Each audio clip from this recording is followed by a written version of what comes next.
16절에 있는 말씀을 가지고 순종의 결과라는 제목으로 말씀을 생각해 보는 시간을 갖겠습니다. 여러분 우리 함께 인사 나누겠습니다. 잘 오셨습니다. 축복합니다. 사랑합니다. 네, 여기 주보에 보시면 설교 순서에 순종의 결과, 그 영어가 result of obedience입니다. P가 아니고 obedience입니다. 혹시 왜 이렇게 영어를 못하나 이렇게 생각하지 마시고요. 고쳐서 보시면 됩니다. 네, 오늘 본 말씀으로서 순종의 결과라는 제목을 가지고 말씀을 생각하면서 은혜를 나누고자 합니다. 우리 한국 교회사에서 아주 잘 알려진 일화가 하나 있습니다. 그것이 순종의 본을 보인 조만식 장로님과 또 순교의 본을 보인 주기철 목사님의 이야기입니다. 여러분들 많이 들었을 것입니다. 어느 날 조만식 장로님이 기도 순서에 있는데 그날따라 예배 시간이 조금 늦었습니다. 그랬더니 목사님이 강대상에서 그 조만식 장로님을 보시고요, 장로님에게 장로님 예배 시간이 늦었습니다. 그 자리에 서 계십시오 라고 이렇게 말씀했습니다. 그 당시 교회는 여러분 잘 아실 대로 이런 의자가 그냥 바로 바닥입니다. 그냥 앉아있는 그런 상태입니다. 그런데 조만식 장로님을 늦었다는 이유로 예배 시간에 들어오는 그분을 뒤에다가 세워두게 됩니다. 당시에 그런 상황이 있을 때 많은 성도님들은 조금은 불안했습니다. 지금 불이 나게 들고 오셔서 가방을 들고 있고 구두까지 들고 중절 모자까지 들고 있는 그 속에서 이렇게 세워져 있는 장로님을 보면서 한편으로 많은 성도님들이 불안한 가운데 있었습니다. 그리고 목사님이 설교가 끝나고 장로님이 나오셔서 기도하시겠습니다 라고 이렇게 순서가 되었습니다. 그래서 그 장로님은 이렇게 기도합니다. 하나님 아버지, 이 죄인을 용서하소서. 주일 성수를 온전히 못해서 주의 종의 심기를 불편하게 했습니다. 이 죄인을 용서하소서 라고 이렇게 기도하고 끝냈습니다. 그럴 때에 이 장로님을 보고 있던 모든 성도님들이 그 기도에 은혜를 받았다라고 이렇게 얘기를 합니다.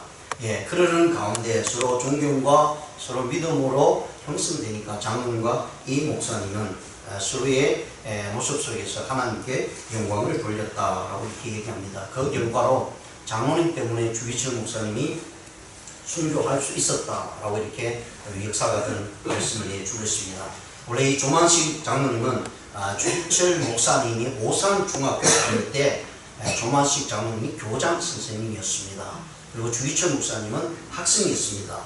그런데 주기철 목사님이 신학을 하고 지금 목회자로서 마산 문찬교회에 있을 때에 이 조만식 장로님이 이 목사님을 산정형 교회로 모시기 위해서 갔습니다.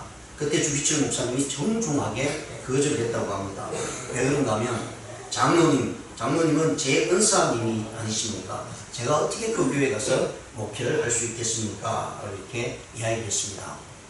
그 이야기를 들은 조만식 장로님은요, 포기하지 않고 목사님 앞에 무릎을 꿇고 이렇게 말씀을 드렸다고 합니다. 목사님, 그때는 제가 교장이었지만 지금은 장로입니다. 목사님을 잘 섬기고 순종할 테니 저희 교회로 와주십시오.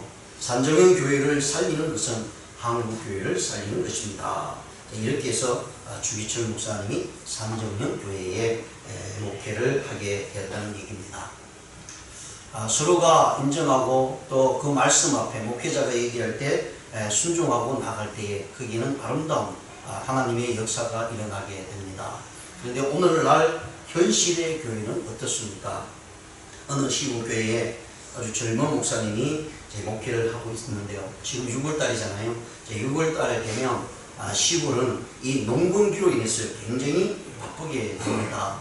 그런데 그만 이 교회에서도 장로님 한 분이 그만 그 예배 시간에 늦게 도착을 하게 되었다고 합니다. 그래서 이 젊은 목사님이 강대성에서 장로님이 들어오시는 것을 보고 장로님이 거기 서 계십시오 라고 이렇게 얘기를 했습니다. 그래서 장로님이 서 있었습니다. 교인들은 점점 불안해 옵니다. 그러다가 이 목사님이 이 장로님에게 장로님 기도해 주십시오 라고 이렇게 얘기했습니다. 그랬더니 장로님이 못해 하면서 젊은 목사가 나를 무시했으니 나 이제 교회 안 나와 하고 6개월 동안 교회에 나오지 않았다고 얘기를 합니다. 그러다가 이제 이 젊은 목사님이 얼마 지나지 않아서 결국은 사임을 하게 되었습니다. 그리고 사임을 하고 난 다음 옆에 아주 친한 선배 목사님에게 가서 이제 나는 저 교회에서 사임을 했습니다 하고 이렇게 얘기를 했습니다. 그랬더니 이 선배 목사님이 왜 그랬냐고 물었더니 이 젊은 목사가 이렇게 얘기합니다. 주비철 목사님의 정기를 읽고서는 자기도 한번 해보겠다 하고 이렇게 대답을 했습니다. 그랬더니 옆에 있던 교회 선배 목사님이 이보게 그런 것도 사람을 봐가면서 해야지 아무데나 하면 되나. 조만식 장로님은 겸손한 분이라 순종했지만 그 장로님은 안 돼 라고 이렇게 이야기를 했다고 합니다. 그렇습니다. 순종은 인격과 함께 나아갑니다. 그래서 교회는요, 순종하지 않으면 일꾼으로 세울 수 없습니다. 그 순종이 당연히 하나님의 말씀이겠죠.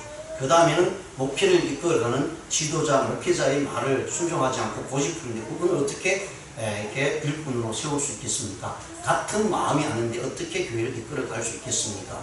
결국은 이런 사단이 날 수밖에 없다는 사실을 나타내주고 있는 것을 보게 됩니다. 예, 그렇습니다. 우리가 성공하고 승리하기 위해서요, 제일 먼저 배워야 될 것은 순종입니다. 순종하지 않으면 그 어떤 일에 있어서도 승리할 수가 없고 성공할 수가 없습니다. 가정에는요, 자녀들이 부모님께 순종해야 됩니다. 학교에 가서는 학생들이 선생님께 순종해야 됩니다. 그러면 교회 와서는요, 이렇게 이어지니까 대답하기 힘들어요. 교회 가서는 목사님께 순종해야 됩니다. 예, 이것이 순종한다는 것이 밑에 있는 것이 아니라 교회를 이끌어가고 또 학교를 이끌어가고 가정을 이끌어가는 부모님들 앞에 순종해 날 때 그 가정을 아름답게 세워져 나갈 수가 있고, 때로는 실수할 때도 있습니다. 근데 그 실수까지 가지고 계속해서 터집을 가지면 그 가정이나 그 학교, 그 교회는 이루 세워질 수 없다라는 사실을 분명히 말씀해 주고 있습니다. 여러분, 주기철 목사님과 조만식 장로님은 큰 나이가 차이가 남에도 불구하고 분명히 교장 선생님이었고 학생이었습니다.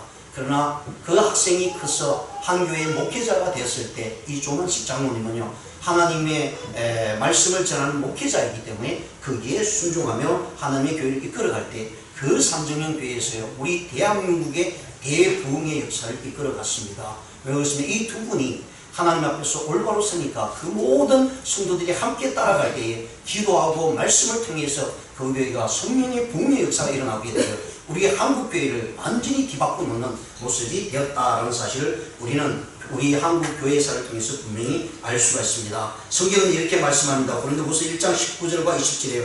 하나님의 아들 예수 그리스도는 예하고 아니라함이 되지 아니하셨으니 그에게는 예만 되었느니라. 하나님의 약속은 얼마든지 그리스도 안에서 예가 되니 그런즉 그로 말미암아 우리가 아멘하여 하나님께 영광을 돌리게 되느니라 라고 말씀합니다.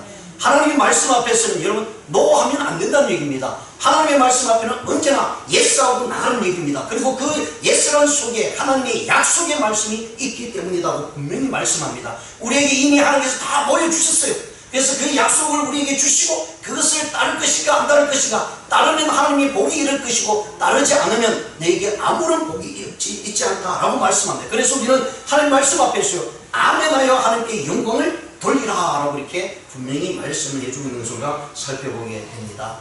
사랑하는 성도 여러분, 우리의 신앙의 생활 속에서는 정말 순종이 하나님께서 우리에게 주신 축복의 지름길입니다. 우리의 믿음의 순종이 하나님께 하늘문을 여는 통로라는 사실을 분명히 말씀을 합니다. 하나님께 가장 영광을 돌릴 수 있는 것은 순종이라는 사실을 성경 곳곳에서 우리는 보게 되고 깨닫게 될 것입니다. 우리의 삶 속에서 저와 여러분이 경험했던 믿음의 신앙의 모습을 한번 보십시오. 그때는 반드시 하나님 말씀 앞에 순종했기에 우리에게 주신 하나님의 은혜가 있었다는 사실을 깨닫게 될 것입니다. 그런데 오늘 본 말씀을 보시면서요, 정말 이스라엘 역사 가운데 가장 참혹한 시대에 가장 암흑의 시기가 바로 오늘 본 말씀을 통해서 우리에게 보여주고 있습니다. BC 9세기경에 북이스라엘이 왕이었던 제7대 왕이었던 아합이 통치할 시대에 거기에 등장한 선지자가 바로 엘리야입니다.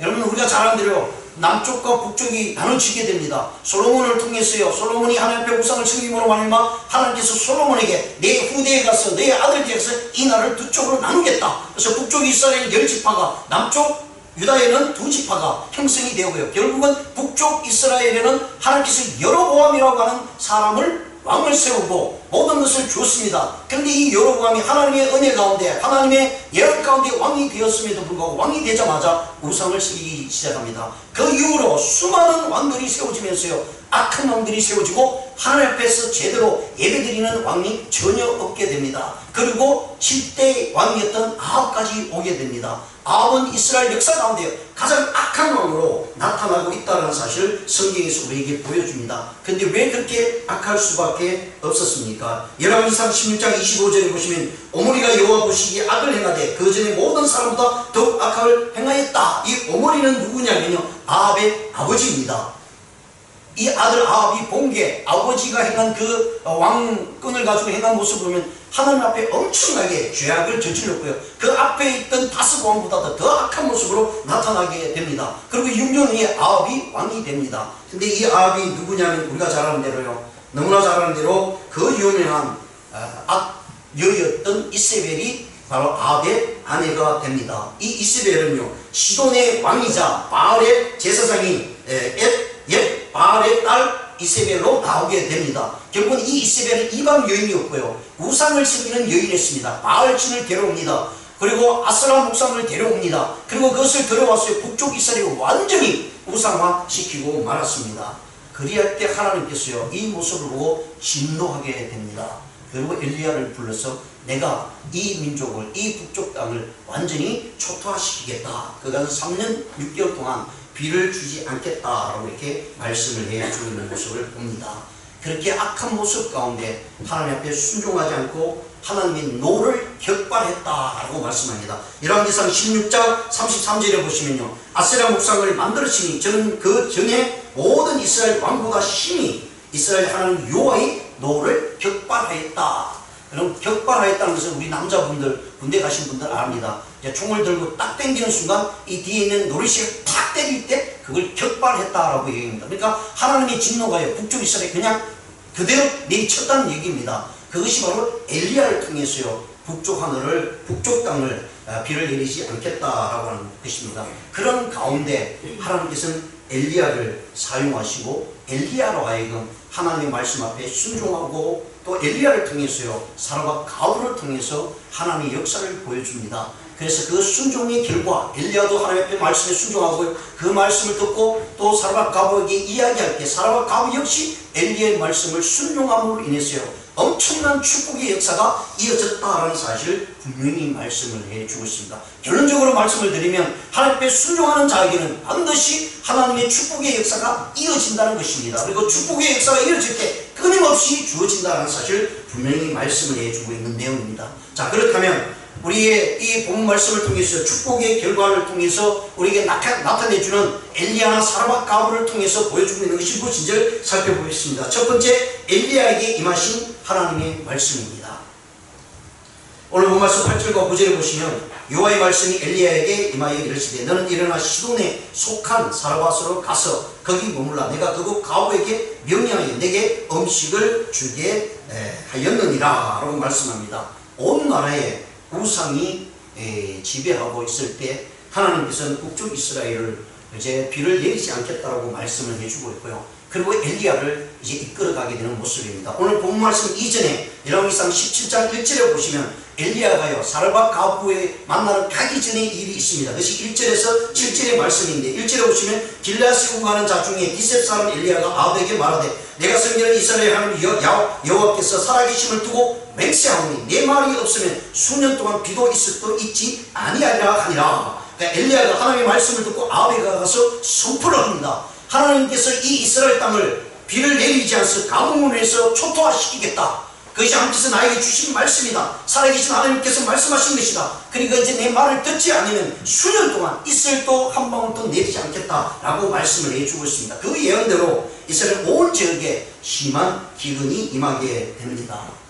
여러분, 이제 한국 땅에도요, 한 3개월, 6개월 동안 비만 오지 않으면 모두 다 아우성치고 이제 죽음을 면치 못한다고 이야기할 것입니다. 그런데 3년 반 동안 비가 오지 않았다는 얘기는 완전히 이제 목숨을 잃었다는 얘기입니다. 이 엄청난 예언을 하나님께서 엘리야를 통해서 아합에게 주게 됩니다. 그리고 17장 3절과 4절을 보시면요, 너는 여기서 떠나 동쪽으로 와서 요단 앞 그리 시냇가로 숨고 그 시냇물을 마시라. 내가 까마귀들에게 명령해 거기서 너를 먹이게 하겠다. 하나님께서 이렇게 선포하고 이제 비가 내리지 않는 가운데 엘리야를 통해서 엘리야를 그리 시냇가로 보내줍니다. 거기서 그 시냇물을 마시라. 그리고 까마귀를 통해서 너에게 먹을 것을 주겠다 라고 하나님께서 엘리야에게 말씀합니다. 그러니까 엘리야는 지금 자기도 이제는 먹을 것이 없어지는 그런 상황이잖아요. 그런데 하나님의 말씀을 듣고 그대로 순종하고요, 그리 시냇가로 가서 시냇물을 마시며 까마귀를 통해서 먹이를 주시는 그 음식을 먹게 됩니다. 그런데 어느 시간이 지나면서요, 보통 한 1년이 정도 지났다고 이야기합니다. 그거 지나니까 그 시냇물도 다 말라버리고 말았습니다. 먹을 것도 다 떨어졌습니다. 그런데 그런 순간에 하나님께서 엘리야에게 오늘 본 말씀을 통해서 뭐라고 얘기하시면, 여호와의 말씀이 엘리야에게 임하여 이르되 네가 이제 시돈으로 가라 합니다. 그럼 시돈이 어디입니까? 이사벨이 고향이고 이방 땅이고 우상이 지배하는 땅입니다. 아니, 하나님께서 가라고 하시면 좀 좋은 곳으로 가라고 하시지 왜 시돈 땅으로 가라고 하십니까? 그러면서 그 시돈에 있는 사르밧으로 가라. 거기에 한 가부가 있는데 그 가부를 네가 만나라. 그리고 내가 그 가부에게 명령해 주겠다라고 얘기합니다. 근데 실제로 성경에 보면 하나님께서 사르밧 가부에게 뭐 말씀을 하거나 명령한 적은 없습니다. 그런데 영적인 그런 부분을 통해서 하나님께서 엘리야에게 말씀하실 때 엘리야는요, 반문하지 않습니다. 하나님, 지금 이 우상 때문에 이렇게 벌을 받는데 이보다 더한 저 사르밧 집으로 가라고 얘기하십니까? 시돈 땅으로 가라고 합니까? 거기는 악한 왕의 왕후가 있는 고향이었고 거기는 우상이 절비한 곳인데 거기 가서 제가 할 일이 무엇이 있겠습니까? 라고 반문을 할 수도 있음에도 불구하고요, 먼저 엘리야는 하나님의 말씀 앞에 대표하지 않고 그대로 순종해 나가고 있다는 사실을 말씀을 해주고 있습니다. 그것이 바로 오늘의 본문 말씀입니다. 내가 그곳 가부에게 명령하여 내게 음식을 주게 하겠다라고 말씀합니다. 이제 죽음을 면할 수 있도록 도리어 적절을 향해서 나가라고 말씀을 해주고 있다는 얘기입니다. 바로 이러한 가운데 엘리야는 하나님의 말씀을 듣고요, 명령을 듣고 나가게 됩니다. 그렇습니다. 믿음은요, 내 생각을 앞세우는 것이 아닙니다. 하나님의 말씀 앞에 전적으로 순종하는 것일 때 그것이 참된 믿음입니다. 우리가 믿음이 있다고 할 때 뭐 열심히 뭔가를 나타내고요, 열심히 부르짖고, 그것도 하나의 방편이겠죠. 그런데 아무리 부르짖고 아무리 열심히 성경 공부를 한다 할지라도 순종하지 아니하는 건 믿음이 아닙니다. 자기 생각대로 움직이는 거예요. 그건 어떤 형태로 나타나면 종교적인 모습이 되고 만다는 얘기예요. 성경에서 우리에게 믿음을 요구하는 것은요, 진실된 믿음은 그 말씀을 통해서 순종하는 것입니다. 그 말씀을 믿는 것입니다. 그런데 그 말씀을 믿는다고 하면서 행동으로 순종하지 아니하면 종교적인 활동밖에, 행사밖에 되지 않는다라고 이렇게 말씀을 합니다. 하나님께서 엘리야에게 말씀하실 때 이미 하나님은요, 엘리야가 취할 수 있는 모든 것을 준비하고 있다는 것입니다. 그것이 우리가 볼 때는 약하고 우리가 볼 때는 별것 아닌 것 같지만 하나님께서는 엘리야의 생명을 보존하기 위해서 미리 준비하고 있는 것을 우리가 성경을 통해서 분명히 말씀을 해주고 있는 것을 보게 됩니다. 그래서 17장 1절에서요, 길앗으로 가는 자 중에 디셉 사람 엘리야가 아합에게 말하되 내가 섬기는 이스라엘 하나님 야훼께서 살아계심을 두고 맹세한다라고 분명히 말씀을 해주고 있고요, 그런 가운데 엘리야는 하나님의 말씀대로 행동하고 순종하고 있다는 사실입니다. 그렇습니다. 우리의 신앙생활은 언제나 누구든지, 목회자이든지 하나님 백성의 부름받은 성도이든지 누구든지 하나님 말씀 앞에 순종할 때 그 순종의 결과는 하나님의 놀라운 은혜와 축복이 따른다라고 말씀합니다. 그런데 그 순종은요, 순서가 분명히 정해져 있습니다. 그런데 우리는 자꾸 반대로 생각해요. 그러니까 하나님의 진정한 축복을 받지 못하는 거예요. 우리가 잘 아는 대로 예수님께서 산상수훈을 통해서 분명히 말씀을 이렇게 합니다. 그러므로 염려하여 이르기를 무엇을 먹을까, 무엇을 마실까, 무엇을 입을까 하지 말라. 그런데 우리는 이거 생각하고 있잖아요. 오늘 뭐 먹지? 무엇을 마실지? 무엇을 입을까? 이 생각을 가지고 있다 보니까요, 돈이 되는 곳이라면 어디든지 뛰어갑니다. 근데 이게 누가 하는 행동이냐면 이는 다 이방인이 구하는 것이다. 이방인이 구하는 것이다. 그러면 그리스도인들은 구하면 안 된다는 얘기입니다. 그럼 우리 뭐 먹고 사는 얘기냐? 이제 그 뒷구절을 봐야 우리가 아하! 라는 생각을 가지게 됩니다. 뭐라고 말씀해요? 너희 하늘 아버지 이 모든 것이 너희에게 있어야 할 줄 아느니라. 하나님 우리의 모든 생사하고 먹고 마시고 입는 것 다 하신대요. 그런데 우리에게 요구하신 것은 이것 위에 네가 걱정하고 근심하거나 이것을 바라지 말라, 구하지 말라고 얘기합니다. 그런데 하나님은 다 하신대요. 그 말씀이 33절 그런즉 너희는 먼저 그의 나라와 그의 의를 구하라. 그리하면 이 모든 것을 너희에게 더하실 것이다. 예, 세상에 먹고 마시고 있는 것을 위해서 구하는 것이 아니라 하나님의 나라를 위해서 구하라는 얘기입니다. 하나님의 의를 위해서 구하라고 얘기합니다. 그러면 그렇게 네가 행동하면 하나님께서 먹을 거 입을 거 모든 것을 마실 것을 주시겠다고 분명히 말씀합니다. 근데 이 믿음이 우리에게는 정말 찾아보기 힘들다는 얘기예요. 정말 복을 받는 사람은 이 행동을 합니다. 그냥 사소한 복이 아닙니다. 그냥 내가 이 일에서 잘 풀리고 그래서 어느 정도 이렇게 수익을 얻고 그냥 아무 염려 없이 살아가는 것, 그런 복을 이야기하는 것이 아닙니다. 하나님께서는 영적인 복과 함께요, 우리의 육신의 복을 끊이지 않도록 나타내고 있다라고 분명히 말씀합니다. 그것은요 순종할 때 이루어진다고 얘기합니다. 그래서 엘리야가 먼저 하나님 앞에 순종해 나갈 때 하나님께서는 엘리야를 통해서 역사하고 있다라고 말씀합니다. 하나님 앞에요 순종할 것이 없는 사람은 결코 승리의 삶을 살아갈 수가 없습니다. 왜 사람들에게 걱정 근심이 있습니까? 그것은 우리가 하나님 앞에 우리의 자신들을 드리지 못하고 순종하지 못하기 때문입니다. 하나님은 분명히 아시고 우리의 모든 것을 미리 예비하신다고 말씀하시는데 하나님만 믿으면 하나님께서 우리를 인도하신다고 분명히 말씀을 해주고 있기 때문입니다.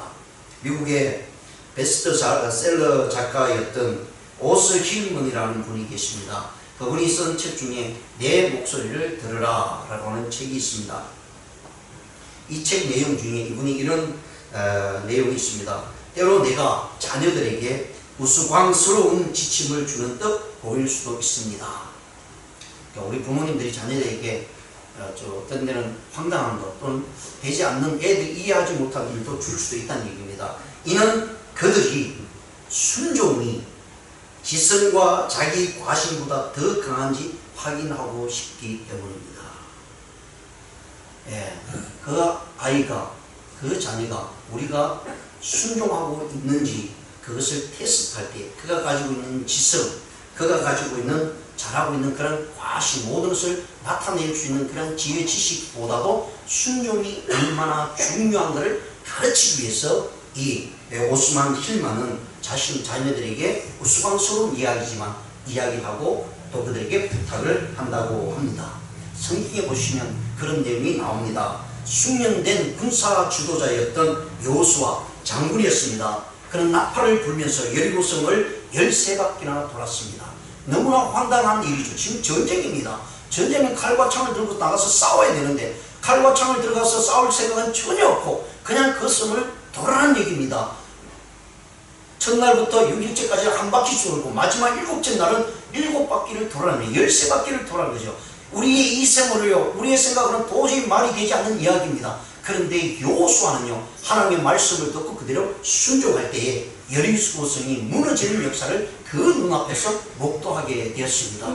인간의 힘으로는 도저히 무너질 수 없는 것이지만 하나님의 말씀에 순종했더니 그 순종의 결과가 하나님의 놀라운 기적을 맛보게 했다라는 사실을 말씀합니다. 강력한 권세를 가졌던 나만 장군은 어떻게 했습니까? 나병이 들었습니다. 그래서 다른 사람들 말을 듣지 않으려고 했습니다. 엘리사를 만나러 왔습니다. 엘리사가 얘기한 것도 듣지 않았습니다. 아니 자기 나라에 이 요단강보다 더 깨끗하고 더 큰 강이 있는데 내가 저 작은 요단강에서 왜 들어가서 목욕을 해야 되느냐? 이렇게 처음 가졌습니다. 그러나 옆에 있던 작은 아이의 말을 듣고 그러면 차라리 본전 아니면 까무러치기다 이런 생각을 가지고요, 한번 그 엘리사의 말을 들어보자고 요단강에 들어가서 7번 들어왔다 나갔다 할 때에 그 문둥병의 모습이 싹 사라지는 역사가 일어나게 되었다는 사실입니다.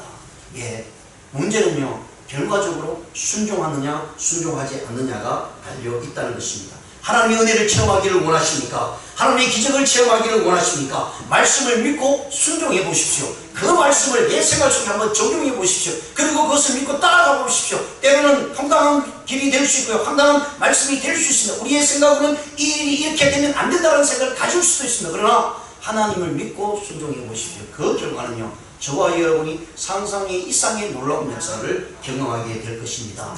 이것이 바로 엘리야가 가졌던 하나님 앞의 말씀의 순종이었습니다. 그렇게 순종할 때 사르밧 가오부를 만날 수가 있고요, 사르밧 가오부에게도 하나님이 주신 말씀을 전할 수가 있었습니다. 두 번째, 순종의 결과를 보여주고 있는 사르밧 가오부의 섬김의 순종에 대해서 한번 생각해 보겠습니다. 오늘 그 말씀 12절과 14절을 보시면 엘리야가 그에게 이르되 두려워하지 말고 가서 내 말대로 하려니와 먼저 그것으로 나를 위하여 작은 떡 한 개를 만들어 내게로 가져오고 그 위에 너와 내 아들을 위하여 만들라. 이스라엘 하나님 여호와 말씀이 나 여호와가 비를 지면에 내리는 날까지 그 통의 가루가 떨어지지 아니하고 그 병의 기름이 없어지지 아니하리라 하셨느니라. 자, 여기 요 말씀을 가지고 여러분 집에 가서 한 30분 읽어보세요. 뭐 제가 설명을 드리겠지만 정말 엄청난 놀라운 일이 있습니다. 이 말씀 속에요. 그래서 이 말씀을 읽다 보면 야, 참 엘리야도 대단하다라는 생각을 가집니다. 결국은 하나님께서 주신 말씀을 붙들고 순종하고 그 말씀을 100% 믿었지요. 그렇게 믿었기 때문에 이렇게 나갈 수 있었다는 사실을 우리가 깨닫습니다. 우리도 마찬가지입니다. 어떤 때는 환상 가운데 어떤 때는 예수께서 나타나야만 그게 말씀이 아닙니다. 하나님께서는 성경 말씀을 통해서 우리의 모든 삶 가운데 모든 것을 주었다라고 이렇게 분명히 말씀을 해주고 있습니다. 이런 가운데 엘리야는 이 사르밧 과부에게 이야기했습니다. 나와 내 아들을 위하여 음식을 만들어 먹고 그 위에 죽으리라. 여기 이제 11절에서 말씀해 주는 내용입니다. 왜냐하면 사르밧 과부가요, 지금 밖으로 나와서 나무를 줍고 있는 상태입니다. 나무를 줍고 있는데 엘리야가 딱 나타나서 엘리야가 어떻게 알고, 하나님께서 그 여인이라도 말하지 않았는데 엘리야가 그 당시에 지금 1년 이상 가뭄 가운데 지났으니까 수많은 사람들이 먹고 살기 위해 아우성치는 그런 시간대입니다. 그런데 이 과부가 나왔다는 것은 과부 혼자만 있는 것이 아니라 다른 사람도 분명히 있었을 것입니다. 왜냐면 먹고 죽겠다고 나뭇가지를 구하러 나온 사람이 얼마나 많이 있었겠습니까? 그런데 엘리야는 그 사르밧 과부를 딱 지정해서 이야기를 하고 있다는 얘기입니다. 그런데 그 이야기를 들은 이 사르밧 과부는 뭐라고 하냐면 내 아들을, 나와 내 아들을 위해서 음식을 만들어 먹고 그 후에 죽으려고 한다 라고 이렇게 말씀을 해주고 있습니다. 그런데 오늘 본 말씀은요, 이 엘리야가 이 사르밧 과부 여인에게 뭐라고 하냐면 청건대 그릇 물을 조금 가져다가 나로 마시게 하라. 물을 먼저 달라고 해요. 아니 기왕 달라고 물도 주고 빵도 주고 이렇게 준비해서 가져오라고 그냥 한 번에 끝내면 얼마나 좋겠습니까? 우리도 그렇잖아요. 물 가져오라. 갔다 왔더니 숟가락 가져오라. 그 다음에 젓가락. 그러면 열받잖아요. 근데 한 번에 그냥 갈 때 여보 물도 좀 갖다 주고 숟가락도 갖다 주고 젓가락도 갖다 주고 앞접시도 좀 갖다 줘. 그러면 한 번에 딱 끝낼 텐데 여러 번 시키면 괜히 화가 날 수도 있다는 얘기. 근데 엘리야가 이렇게 행동했어요. 야, 물을 좀 달라라고 했어요. 그래서 물을 가지러 가려고 딱 돌아서 막 가고 있는데 또 부르는 거예요. 엘리야가 잠깐 이리 와보라고. 그러면서 뭐라고 하면 네 손에 들있는 떡을 나에게 가져오라 라고 이렇게 이야기하는 모습을 볼 수가 있습니다. 그런데 오늘 본 말씀을 통해서 분명히 말씀하시죠. 제가 가로되 당신의 하나님 여호와의 사심을 가리켜 맹세하노니 나는 떡이 없고, 그러니까 지금 떡이 없습니다. 그리고 다만 통에 가루 한 움큼만 있다는 얘기입니다. 그리고 병에 기름 조금뿐이라 내가 나뭇가지를 두엇을 주어다가 나와 네 아들을 위하여 음식을 만들어 먹고 그 위에 죽으리라. 그래서 지금 한 끼밖에 없다는 얘기입니다. 그거 먹으면 이제 끝인 겁니다. 그냥 죽을 날짜만 기다리고 살아가야 다는 얘기입니다. 아니 그런데 엘리야가 생각해 보시기 바랍니다. 하나님께서도 유분수이시, 아니 아무것도 없는 여인에게 가서 달라고 하면 있는 것까지 빼앗는 얘기가 아닙니까? 상식적으로 생각하면 아니 하나님께서 나에게 먹을 것을 주려면 좀 부자에게 보내면 얼마나 좋아요. 마음 편하게 먹을 것 너무 많이 있으니까 나눠 먹자. 그래서 자신있게 얘기할 수 있잖아요. 그런데 이 여인이 나 한 끼 먹고 죽으려고 한다, 아들하고 죽으려고 한다, 거기에 죽겠다고 하니까 이 엘리야의 마음이 얼마나 아프겠습니까? 그럼에도 불구하고 엘리야는 이 사르밧 과부에게 그것을 달라고 얘기합니다. 여러분 같으면 어떻게 해요? 요즘 같으면 저 사람은 목사도 아니다, 어떻게 지금 많이 보고 알면서 내가 분명히 얘기했는데 한 끼밖에 먹을 거 없는데 그 손에 든 걸 빼앗어? 내가 이제 교회 나가라 봐라, 하나님 믿는가 봐라, 이런 생각이 들 수도 있다는 얘기입니다. 그런데 이 이야기를 들은 사르밧 과부는요 그대로 행동합니다. 내가 이제 다 죽으려고 한다, 먹고 이후엔 죽으려고 한다 라고 이렇게 이야기합니다. 그리고 이 엘리야의 마음이 너무나 무겁겠죠. 어떻게 그것밖에 없는 이 여인이 가지고 있는 것을 달라고 할 수 있을까? 그런데 여기서요 중요한 원리가 있습니다. 무엇이냐면 하나님의 말씀이 있다는 얘기입니다. 여러분 힘들 때 어려울 때 말씀을 생각하세요. 하나님의 말씀이 지금 상황에서 어떤 말씀이 나에게 요구하고 있는가요? 엘리야는 지금 하나님의 말씀을 듣고 왔잖아요. 그리고 이 여인이 아무것도 없대요. 딱 한 움큼 기름 조금 그거 먹고 두 사람이 먹고 죽겠다는 얘기입니다.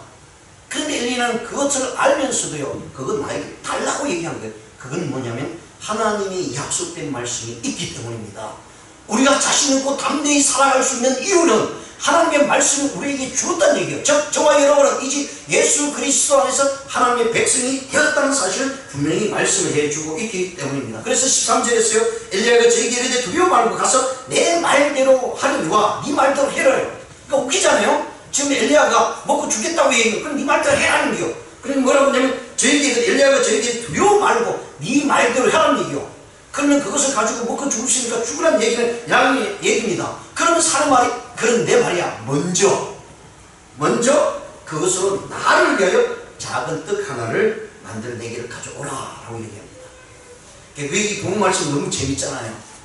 네가 죽으러 가라는 얘기요. 그러면서 죽기 전에 남은 그 나한테 죽고 가라는 얘기입니다.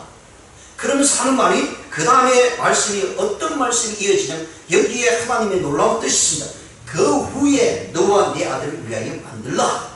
아니 없는데 뭘 만듭니까? 그러니까 살박 가부 입장에서는 이게 너무 황당한 거죠. 이제 죽으러 가겠다니까 그렇게 하라 그래놓고는 남은 거 먼저 나한테 주고 가서 죽으라는 얘기요. 그러면서 하는 말이 뭐냐면 그 후에 너와 내 아들을 위하여 만들라. 그 후에 아니 없는데 뭘 만들겠습니까? 근데 여기서요, 저와 여러분이 깨달아야 될 것은 우리 삶 속에서 없어진 것이 너무 많습니다. 없습니다. 뭔가를 해보려고 했는데 당최 손에 잡히는 게 아무것도 없어요. 뭔가 사업을 하는데 물질이 없습니다. 뭔가 자녀에게 뭔가 좋은 걸 주고 싶고 교육을 잘하고 싶어 주는데 뒷받침이 되지 않는 게 아무것도 없습니다. 그런데 엘리야는 그것을 하고 난 다음에 너를 위해서 만들라라고 얘기합니다. 그것은요, 하나님께서 말씀하시고 약속해 주셨기 때문이다 라고 이렇게 분명히 말씀합니다. 이 말을 들은 살박 가부는요, 전혀 거리낌 없이 그 일들을 행하게 됩니다. 그렇습니다. 하나님의 말씀이 우리에게 주어질 때, 그것을 순종함으로 나갈 때 우리에게 하나님의 놀라운 은혜가 주어진다는 것입니다. 그래서 우리의 삶 속에서요, 감사하라, 기도하라, 전도하라, 봉사하라, 이런 말씀을 들을 때마다 우리에게 부담이 옵니다. 때로는 도대체 저 말을 왜 나에게만 하는가 라는 생각이 들 수도 있습니다. 그런데 성경이 그렇게 말씀을 해주고 있습니다. 내가 항상 감사하라고 말씀합니다. 쉬지 말고 기도하라고 말씀합니다. 그리고 하나님 오신 그날까지 전도하라고 말씀해 주고 있습니다. 그리고 내 이웃을 위해서 헌신하고 사랑으로 그들을 베풀라고 말씀합니다. 그것이 하나님의 말씀이기 때문입니다. 그렇게 행동할 때에 네가 먹고 자느냐 입고 자느냐 그리고 너가 마시고 자는 그 모든 것을 하나님께서 주시겠다 이렇게 분명히 말씀을 해주고 있는 것입니다. 그래서 14절에서요, 이스라엘 하나님 여호와의 말씀이 나 여호와가 비를 지내 내리기 날까지 그 통에 가루는 다 하지 아니하고 그 병은 기름은 없어지지 아니하리라 라고 엘리야가 살박 가부에게 이야기합니다. 야, 나에게 먼저 주고 가라. 그러나 그 후에 너를 위해서 만들라. 내 얘기하면서요, 그 일이 어떻게 이루어지냐, 하나님께서 약속하셨다는 것이니까, 하나님께서 약속했으니까 두려워하지 말라는 거예요. 무서워하지 말라. 네가 마지막 먹고 죽겠다는 거 없어지면 없어지는 것이 아니고 도리어 그것을 위해서, 네가 드린 것을 위해서, 네가 하나님께 위해서 드린 그 사역을 위해서, 그 헌신을 위해서 하나님께서 그것을 이어갈 것이다 라고 분명히 말씀을 해주고 있기 때문입니다. 그렇습니다. 순종이 무엇입니까? 말씀대로 행하는 것입니다. 성경 말씀을 믿고 따라가고 싶죠. 그러면 하나님께서요, 오늘 이 살박 가부에게 주신 놀라운 축복이 2년 동안 이어지고 있다는 사실을 분명히 말씀을 해주고 있습니다. 우리가 잘 아는 가장 강력한 기독교의 지도자였고 종교개혁가였던 존 칼빈은 이런 얘기를 했습니다. 믿음이란 눈을 감고 귀를 기울이고 무조건 따르는 것이다. 이 믿음은요, 하나님을 대상하는 것이지 사람을 얘기하는 것이 아닙니다. 하나님의 말씀입니다. 하나님의 말씀이 저와 여러분에게 주어지면 눈을 감고 귀를 기울이고 무조건 따를 때에 그것이 이루어진다라고 이렇게 말씀합니다. 그리고 독일의 천재 신학자였던 본 헤프는 이런 얘기합니다. 신앙은 주님의 명령에 순종하는 것이다. 하나님의 말씀에 순종하는 것이 참된 신앙이다 라고 이렇게 말씀을 해주고 있습니다. 자, 그렇다면 마지막으로요, 순종으로 인해서 풍성한 축복이 주어집니다.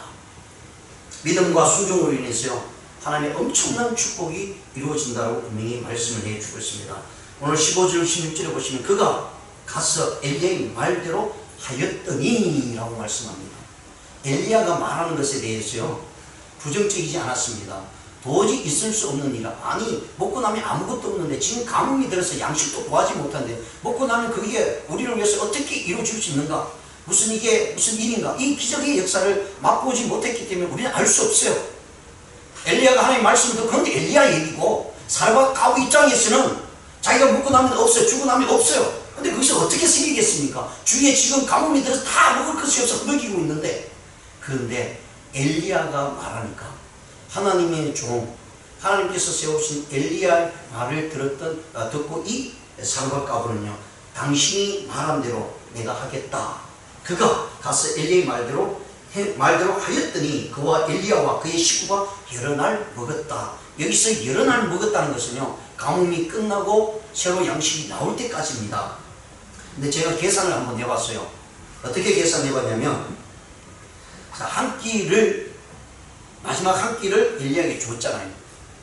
근데 그게 얼마나 큰 축복의 역사가 일어나는지를 요 먹는 것까지만 가지고 제가 한번 계산해 봤습니다. 그러면 1년이 지나니까 아직 2년 반이 남았습니다. 그죠? 2년 반이 남고, 그리고 또 농사를 짓는데 한 3, 4개월 먹을 게 남다고 생각해요. 그러면 적어도 3년은 먹을 게 없는 거예요. 그러면 하루에 3끼, 자, 한 끼를 드렸어요. 하루에 3끼, 1년에 365일. 제가 2년을 잡았습니다. 365일 하루에 3끼를 했더니 1095.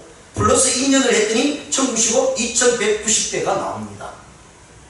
한 끼를 드렸더니 그냥 일상적인 생각에 제가 한번 계산해 봤어요. 그랬더니 몇 배가 터지게 됐냐면 잭팟이 터졌는데 2190배가 터졌습니다. 근데 오늘 성경 말씀은요, 그의 밀가루, 통이나 기름이 없어지지 않고 계속해서 있었다라고 이렇게 말씀합니다. 이것이 어떤 결과로 나타났습니까? 순종하니까 이 결과가 나타났습니다. 여러분 좀 이렇게 좀 우습다고 생각하십니까? 말도 되지도 않는다고 생각하십니까? 아니 이걸 행하신 이가 하나님이신데, 그럼 하나님이 이것도 못하면 하나님이 아니시죠. 저와 여러분 바보처럼 여기 앉아 있는 거예요. 근데 왜 믿지 못합니까? 왜 하나님의 말씀을 따르려고 하지 않습니까? 그냥 한번 저질러 보세요. 그러면 하나님께서 책임져 주신다니까요. 아니 죽기 100개 다 하겠습니까? 죽으면 천국 가면 되니까. 문제될 게 하나도 없잖아요. 믿음과 순종으로 축복을 받은 여러분, 혹시 이분에 대해서 많이 아시는 분들도 있을 것입니다. 손순복 대표, 여러분 들어보셨어요?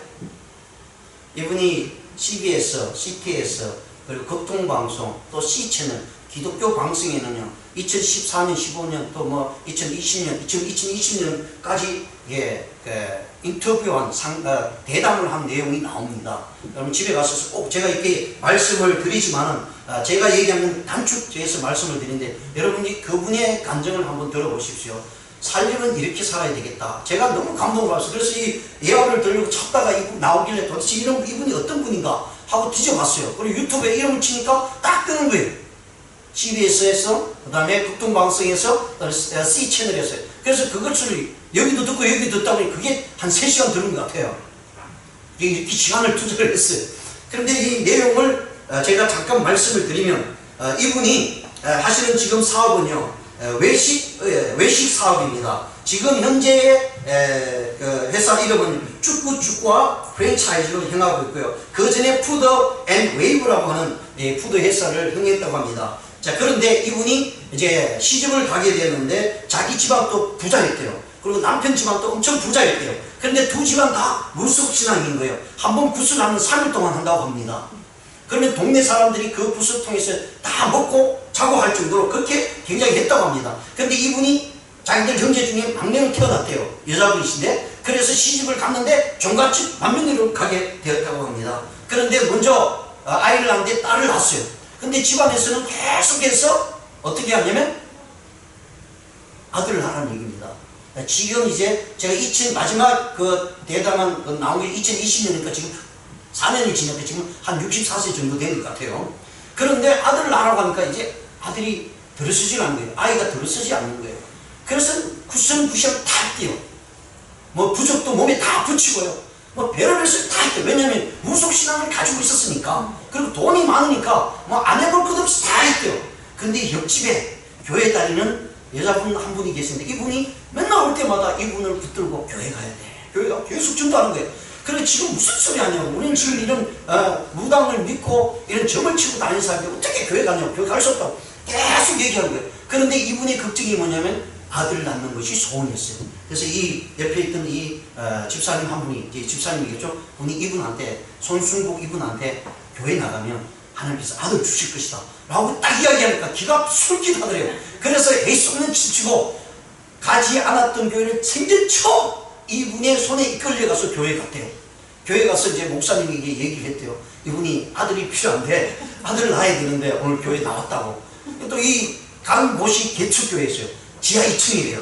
그러니까 우리는 정말 좋은데 지금 예배를 드리고 있는 거예요. 지하 2층에 갔는데 개척교회니까 6명인가 7밖에 예배를 드리지 않더래요. 그리고 이분은 부자니까요. 옷 입는 것도 메이커였대. 그 당시에 메이커를 딱 갔는데 교회 딱 들어서자마자 지하 2층이니까 막 쾌쾌한 냄새 나고 나오신 분들은 참 부리부리하게, 목사님은 완전 시대에 떨어지지 않은 불편하지만 양복을 입고 나오는데 야, 나하고는 안 맞다. 이게 도대체 이런 데를 내가 왜 와야 되냐고 그냥 그런 의심과 그런 속으로 있는데 옆에 있던 데려왔던 집사님이 기도 받아야 돼. 기도를. 목사님이 기도하는데요. 엄청난 기도를 했다고 합니다. 하나님 이 자매라고 임신되게 해달라고 3개월 안에 임신되게 해달라고 하면서 기도가 끝났어요. 정말 뜨겁게 머리를 흔들고 막 흔들면서 기도했대요. 본인 간증이에요. 막 머리를 흔들면서 막 기도를 하는데 자기가 막 정신이 없더래요. 그리고 기도가 끝났어요. 그러면서 하신 말이 자매님 걱정하지 말라고 하나님께서 3개월 안에 당신 임신할 것이다. 그냥 듣고 말았대요. 왜냐면 내가 이런 교회 다시 나오라 그래가. 그래서 나가면 진짜 까먹은 거예요. 진짜 3개월 안에 임신이 됐습니다. 임신이 됐는데 아무도 교회 나와서 목사님이 기도 하나님이 임신했다는 생각을 전혀 하지 않는 거예요. 왜요? 그 집안은 계속해서 무당을 구슬하기 때문에. 그러니까 주위에 있는 많은 사람들이 구돼서 됐다.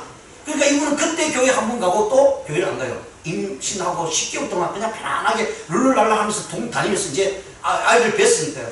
정말 그래서 해산하는 날 병원에 딱 갔는데요. 그 아이가 딱 태어났는데 남자아이인 거예요. 얼마나 기쁘겠습니까? 그런데 그 아이가 뇌출혈 상태로 태어났습니다. 뇌출혈 상태에 태어난 아이가 어떻게 해요? 식물 인간이 됐다는 얘기입니다. 그러니까 얼마나 황당하겠어요?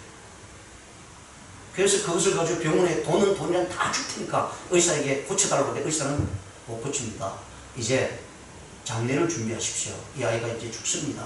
모든 사람이 다 기래요. 왜냐면 갓 태어나니까 뇌출혈해서 어떻게 수술합니까? 그럼 지금 그냥 생명이 없는 것 같이 누워있는데, 그런데 그 순간에 이 손순복 이분이 생각한 것은 교회가 딱 생각이 나더래요. 그 목사님이 생각이 나더래요. 그래서 부랴부랴 수소문해서 그 옆에 같이 있던 그 집사님 연락이 했어요. 그 목사님 좀 불러달라고. 자기 남편은요 교회 다니지 않습니다. 이분은 더한 사람이었어요. 근데 그 목사님 불러달라고 해서 그 목사님 신방을 갔어요. 신방을 하는데 정말 그 앞에 무릎을 딱 꿇고 목사님 바지 가림을 잡으면서 목사님 제발 우리 아이 살려달라고. 원하잖아요. 죽을 수밖에 없거든요. 그래서 눈물이 막 얼마나 쏟아지는지 붙잡을 수 있는 분이 이분밖에 없거든요. 그래서 내가 하나님을 제대로 믿을 테니까 하나님 뜻대로 다 할 테니까 제발 우리 아이만 살려달라고 이 목사님께 애원하면서 눈물 분복이 들어 이렇게 애원했습니다. 그때 목사님이 걱정하지 말라고 그 인큐베이터에 있는 이 아이에게 손을 얹어서 기도하는데요. 하나님께서 뭐라고 하냐면 3개월 뒤에, 이분은 참 3개월 해본 사람 아저씨 같아요. 하나님은 저한테는 3개월 때 되면 깨끗하게 될 것이다. 기도하고 갔어요. 그리고 같이 기도하자고. 자매님은 기도하셔야 된다고. 그리고 하나님 앞에 이 아이를 통해서 영광을 돌리라고 기도하자고. 그래서 기도하기 시작합니다. 그런데 그 다음 날부터요, 이 아이가 조금씩 나아집니다. 병원에서 난리가 났어요. 그리고 3개월, 6개월 딱 되면서 정상적인 모습 아이가 딱 됐대요. 그리고 진짜 하나님이 진짜 경험했잖아요. 그러고 나서요, 모든 것 다 내려놓고 하나님의 사역만 집중하게 됩니다.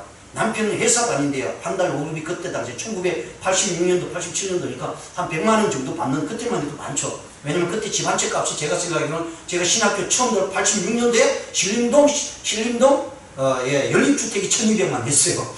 까지 기억하고 있어요. 그런데 이분이 하나님을 체험하고요, 그 안에 성령의 역사가 일어나니까 그 다음부터 전도하기 시작했다고 합니다. 가는 쪽쪽마다 남편이 벌어둔 그 한 달 그 100만 원 가지고 전도하는데 다 썼다고 합니다.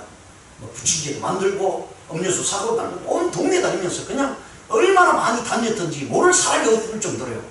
그런 가운데 어느 날 갑자기 기도하는데 하나님께서 이렇게 이분에게 음성을 들려주시는 거예요. 말씀하시는 거예요. 야, 네가 나를 위해서 다 준다고 하지 않았느냐? 근데 왜 다 안 줘? 그래서 이분이 깜짝 놀래가지고요.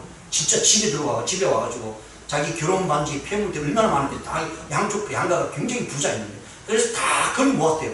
뭐 카메라부터 있는 거 다 걸고 모아서 방 안에 딱 정말 이게 한 진 정도 됐답니다. 그리고 그것을 가서 다 파니까 830만 원이 나오더래요. 집 한 채 값이 나오더라는 거예요. 그래서 그걸 가지고 통째로 다 와서 교회에 하나님 앞에 딱 드렸대요.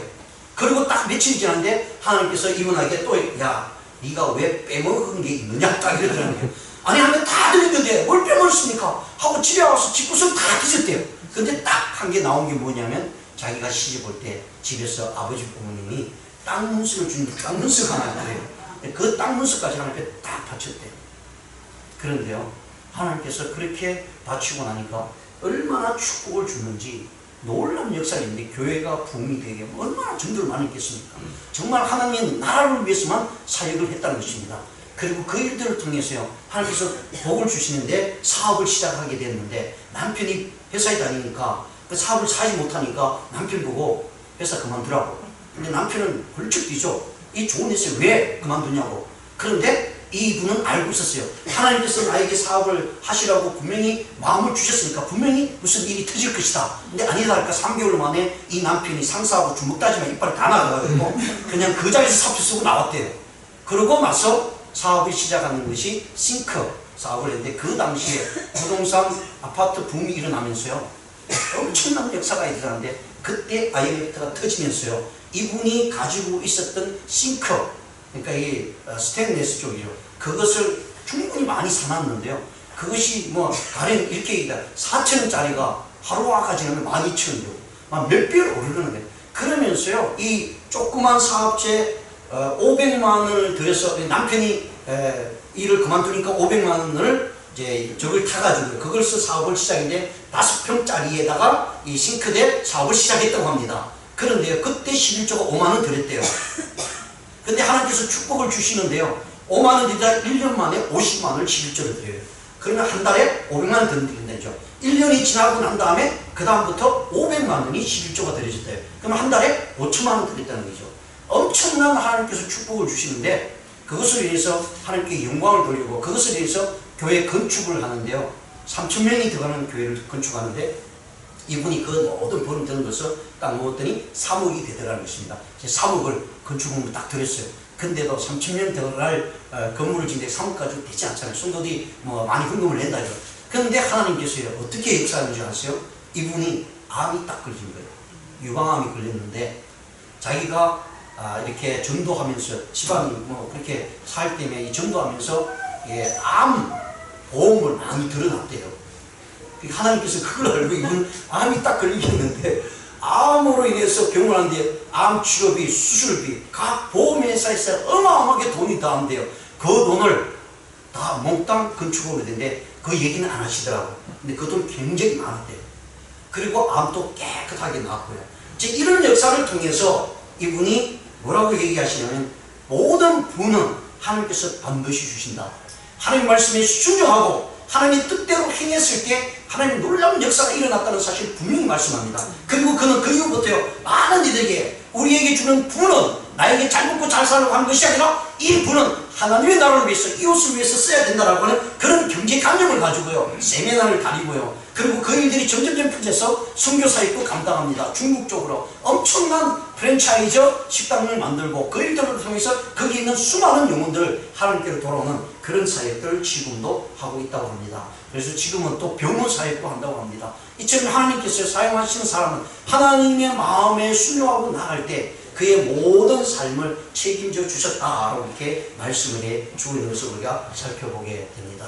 사랑하는 성도 여러분, 이분의 이야기를 들으면서요, 순종하면 모든 환경과 능력을 하나님께 주신다라고 고백을 합니다. 그리고 저는 하나님의 방법과 성경을 실천하는 순간마다 성공을 이루게 되었습니다. 그래서 이분이 주장하는 것은요, 하나님 말씀대로 순종해보라는 거예요. 그러면 100% 하나님의 축복을 주신다는 얘기입니다. 그것은 반드시 이 땅에서 필요한 모든 것을 주신다는 거 분명히 말씀합니다. 사람들은요 당장 내일을 바라보고 안 되면 실망하지만, 그러나 하나님을 믿는 하나님은 수십 년 후에 영원을 얘기할 수 있도록 우리를 준비하게 하신다고 말씀합니다. 그리고 하나님이 하신 약속의 말씀을 붙들고 시련과 고난 속에서도 나갈 때 순종하고 나가면 하나님의 축복은 끊이지 않는다라고 이렇게 말씀을 해주고 있습니다.